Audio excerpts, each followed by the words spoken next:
Welcome to Ottawa, where failure is rewarded with your tax dollars.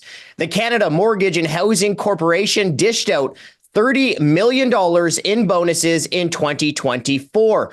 The government's housing agency dished out $132 million in bonuses since the beginning of 2020, when Canadians were struggling with a housing affordability crisis. Must be nice. 12 CMHC executives took home $1 million in bonuses last year. So the average bonus for those CMHC executives was $83,000. That's more than what the average Canadian worker makes in an entire year. Now, here's the thing.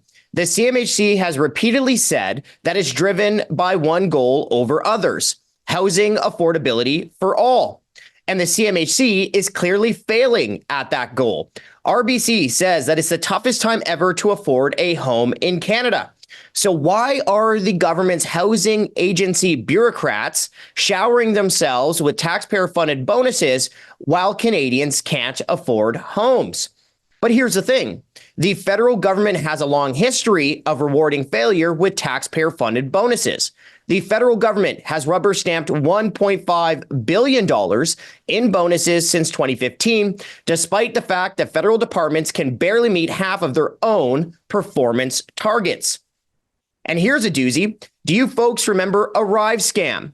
It was a simple government app that initially cost $80,000, and then the bill ballooned to $60 million.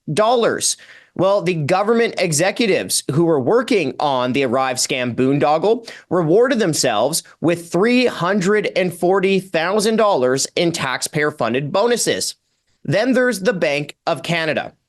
The Bank of Canada has one job: keep inflation low and around 2%. Well, in 2022, inflation reached a 40-year high. The Bank of Canada hiked up interest rates 7 times. Clearly, the Bank of Canada failed to do its one and only job. Yet the Bank of Canada printed up $20 million in bonus checks.